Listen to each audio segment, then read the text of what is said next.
एक ऐसी खूबसूरत शहर जहां कदम कदम पर खूबसूरती बिखरी हुई है। इस शहर को हिंदुओं का आस्था का प्रतीक कहा जाए तो गलत नहीं होगा, क्योंकि ये शहर अपने अंदर कई छोटे बड़े मंदिर समेटे हुए हैं। सुबह सुबह मंदिरों में बजती घंटियां, मंदिरों से निकलती हुई अगरबत्ती की खुशबू, कहीं लोगों की चहल पहल से गुलजार तो कहीं सुकून से भर देने वाली शांति, कहीं कल कल बहता पानी तो कहीं पेड़ों से टकराकर आपके गालों को छूने वाली हवा से लेकर पहाड़ों और हरियाली से सजा है देहरादून, जो कि प्राकृतिक सुंदरता, आस्था, धार्मिकता के लिए जाना जाता है। और आज हम देहरादून के 5 ऐसे खूबसूरत पर्यटन स्थलों के बारे में बात करने जा रहे हैं जो इस जगह की एक झलक पेश करते हैं। तो चलिए अपना सीट बेल्ट बांध लीजिए अच्छे से और निकलते हैं इन खूबसूरत जगहों की एक सफर पर। सहस्त्रधारा। दोस्तों, देहरादून की सबसे खास और पसंद की जाने वाली जगहों में पहले नंबर पर है सहस्त्रधारा, जहां अगर दोस्तों के साथ मस्ती की जाती है तो वहीं दूसरी तरफ यहाँ रहस्यों से भी रूबरू होने का मौका मिलता है। देहरादून से महज 17 किलोमीटर की दूरी पर मौजूद सहस्त्रधारा राजपुर गाँव में बसा हुआ है। ऊंची ऊंची चोटियां, खुला साफ आसमान, धरती पर बिखरी हरियाली, सुकून, खुश मिजाज माहौल सहस्त्रधारा की पहचान है। वैसे ये बच्चे हो या बड़े, पार्टनर हो या दोस्त,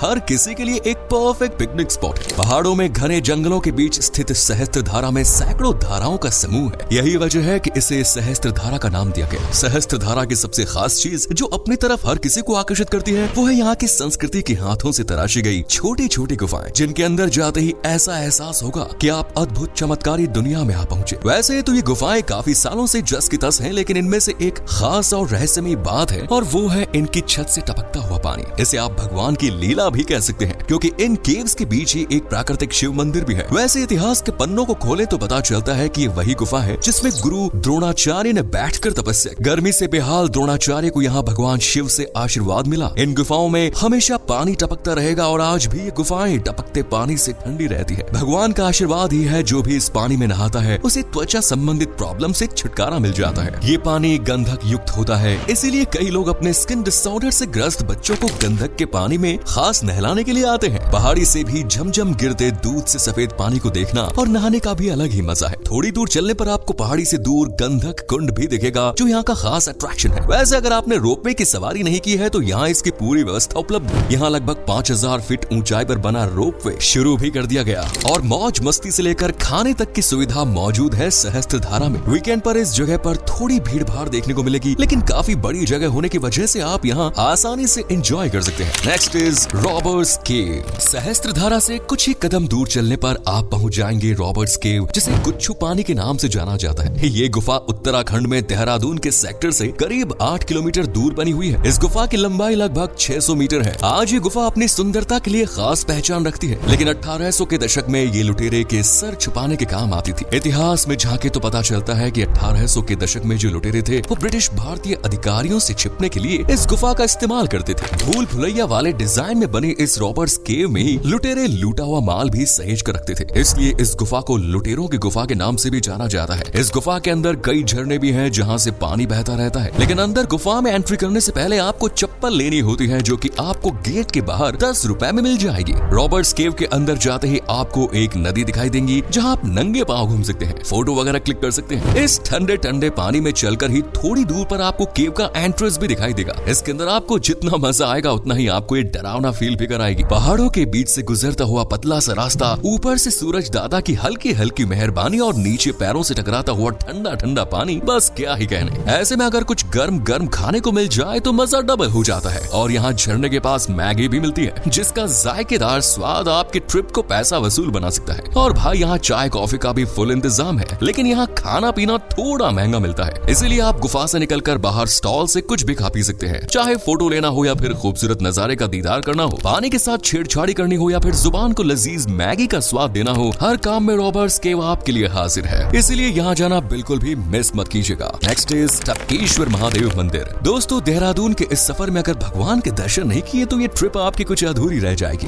उत्तराखंड में पहाड़ की गोद में बसे टपकेश्वर मंदिर की तो बात ही निराली है। ये प्राकृतिक वास्तुकला और मानव निर्मित वास्तुकला का खूबसूरत संगम है। ये मंदिर देहरादून शहर से लगभग 7 किलोमीटर दूर मौजूद है। इस मंदिर को देखने, भगवान के दर्शन करने के लिए देश से ही नहीं विदेशों से भी बड़ी संख्या में श्रद्धालु आते हैं और भगवान के दर्शन करने के लिए घंटों लाइन में खड़े रहते हैं। इस मंदिर में भगवान शिव को टपकेश्वर के नाम से जाना जाता है। यहाँ भगवान शिव के एक नहीं 2 शिवलिंग मौजूद हैं और सबसे सबसे खास बात है कि ये दोनों ही शिवलिंग खुद ही प्रकट हुए हैं। ये गुफा मंदिर खास भोलेनाथ को समर्पित किया गया है। इसका मुख्य गर्भगृह एक गुफा के अंदर मौजूद है। इस गुफा में जो शिवलिंग बना है उस पर हर वक्त पानी की बूंदें लगातार टपकती रहती हैं। यही वजह है कि इस मंदिर को टपकेश्वर नाम दिया गया। टोंस नदी के तट पर बने इस मंदिर से एक पुरानी कथा भी जुड़ी है, जिसके अनुसार इस गुफा मंदिर को द्रोणाचार्य का निवास स्थान माना जाता है। इस गुफा में इनके बेटे अश्वत्थामा भी पैदा हुए थे। बेटे के जन्म के वक्त अश्वत्थामा की जो माँ थी वो उन्हें दूध नहीं पिला रही थी, इसीलिए उन्होंने भोलेनाथ से प्रार्थना की और बस फिर क्या, भगवान शिव ने गुफा की छत पर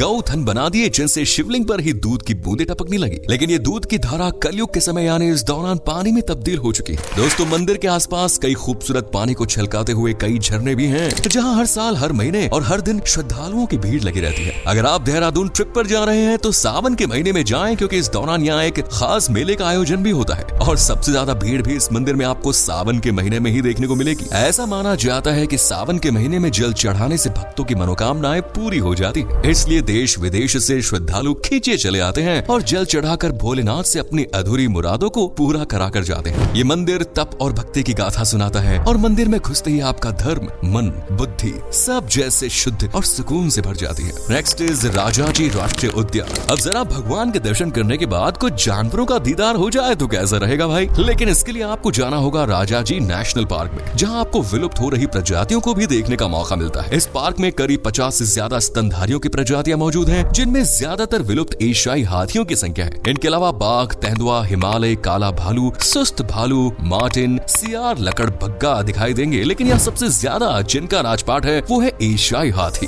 राजाजी सिर्फ एक नेशनल पार्क ही नहीं बल्कि कई जानवरों का आशियाना भी है, जो इन्हें एक सुकून भरी जिंदगी बिताने का मौका देते हैं। यहाँ जानवर तो खेल कूद करते ही हैं, साथ ही ये जगह पक्षियों की गुटरगू से भी गुलजार है। जैसे यहाँ पक्षियों की लगभग 90 प्रजातियां देख सकते हैं, जिनमें पोचार्ड, गल्स, मैलार्ड और शेरडक शामिल है। इस नेशनल पार्क को 3 अलग अलग समय में बनाया गया, यानी इसको 3 छोटे छोटे टुकड़ों में बांटा गया। जैसे 1948 में राजाजी स्थापित किया गया, इसके बाद मोतीचूर 1964 में स्थापित हुआ और चिल्ला 1977 में। इस तरह 820.42 वर्ग किलोमीटर के दायरे में फैला ये नेशनल पार्क बना और इन्हें मिलाकर ही 1983 में राजाजी नेशनल पार्क नाम दिया गया। ये नेशनल पार्क हिमालय की शिवालिक पहाड़ियों की तलहटी में मौजूद है। इसका ज्यादातर हिस्सा जंगलों से घिरा है और 15 अप्रैल 2015 का दिन इस पार्क और पूरे उत्तराखंड के लिए बड़ा यादगार साबित हुआ, क्योंकि इस दिन राजाजी को भारत का 48वां टाइगर रिजर्व का दर्जा दिया गया और इस तरह ये राजाजी नेशनल पार्क उत्तराखंड का दूसरा टाइगर रिजर्व बनकर सामने आया। जंगल सफारी, बर्ड वॉचिंग, पार्टनर के साथ सुकून के कुछ पल और जानवरों की, पक्षियों के बीच उनकी मीठी बोली और मौज मस्ती देखने का ये सबसे सुनहरा मौका है, जिसे आपको बिल्कुल भी मिस नहीं करना चाहिए। पास में ही झिलमिल झील भी मौजूद है, जहाँ जाकर आपको और ज्यादा मजा आ जाएगा। ठंडे ठंडे झील के पानी में पैर डालकर बैठने में जो आपको सुकून और ताजगी मिलेगी वो आपको जिंदगी भर याद रहेगी। नेक्स्ट इज माइंड रोलिंग मठ। अब चलते हैं देहरादून की सबसे फेमस, पसंद की जाने वाली टूरिस्ट प्लेस पर, जिसका नाम है बुद्ध टेम्पल, जिसे हम सब माइंड रोलिंग मठ के नाम से जानते हैं। ये टेम्पल या कहें स्तूप देहरादून के क्लाइमेट टाउन में स्थित है, जिसकी खूबसूरती, वास्तुकला, शिल्पकारी को निखारने के लिए देश विदेश से लोग आते हैं। स्तूप के अलावा यहाँ और भी कई आकर्षित करने वाली जगह हैं, चीजें हैं। आगे चले तो हमें बौद्ध मंदिर देखने को मिलता है, जहाँ भगवान बुद्ध की एक बड़ी सी प्रतिमा रखी हुई है। 107 फीट ऊंची बुद्ध प्रतिमा यहाँ सहेज के रखी गई है और इसका शानदार डिजाइन और कारीगरी लोगों को अपनी तरफ अट्रैक्ट करती है। बिहार के गया में भी कमल पर विराजमान आशीर्वाद मुद्रा में भगवान बुद्ध की प्रतिमा है, लेकिन ये सिर्फ 80 फीट ऊंची है। इस मंदिर का निर्माण 1965 में खोचेन रिनपोचे और कुछ और भिक्षुओं ने बौद्ध धर्म को आगे बढ़ाने के लिए किया था और देखते ही देखते लोगों की आस्था इससे जुड़ती गई और आज हजारों की संख्या में लोग भगवान बुद्ध के दर्शन करने आते हैं। ये एशिया का सबसे बड़ा बौद्ध अवशेष भी माना जाता है। भगवान बुद्ध के साथ साथ यहाँ गुरु पद्मासंभवा इनकी भी प्रतिमाएं देखने को मिलती है। मंदिर के अंदर एंटर करते ही आप कुछ पल के लिए प्राचीन दुनिया में चले जाते हैं। दीवारों पर बनाई गई पेंटिंग्स बुद्ध की जिंदगी से जुड़ी तस्वीरों के भगवान बुद्ध के जीवन को दोहराती है। इन पेंटिंग्स को बनाने में 50 कलाकारों की मेहनत लगी थी और ये 3 साल में बनकर तैयार हुई थी। इस मंदिर की 5 मंजिलें हैं। दर्शन करने के साथ साथ यहाँ मंदिर परिसर में शॉपिंग कॉम्प्लेक्स में खरीदारी भी की जा सकती है और साथ ही यहाँ खाने पीने की भी कई दुकानें हैं। अगर आप पुस्तकों और बौद्ध धर्म के बारे में और जानकारी लेना चाहते हैं तो यहाँ आपको बुक्स भी मिल जाएंगे। बुद्ध मंदिर में करीब 500 लामा यानी बौद्ध गुरु रहते हैं। मंदिर का गार्डन और दुकानें 7 दिन खुली रहती है, लेकिन मंदिर सिर्फ रविवार को भी आम जनता के लिए खोला जाता है। इसलिए आप भी इसी दिन जाएं ताकि आपको भी भगवान बुद्ध के दर्शन मिल सके। तो दोस्तों, ये थी देहरादून की वो 5 जगह जहाँ जाना लोगों का सपना होता है। वैसे क्या आप कभी गए हैं? अगर गए हैं तो अपना एक्सपीरियंस हमारे साथ शेयर करें, वीडियो को लाइक करें, शेयर करें। मिलते हैं नेक्स्ट वीडियो में। Till then bye bye, take care.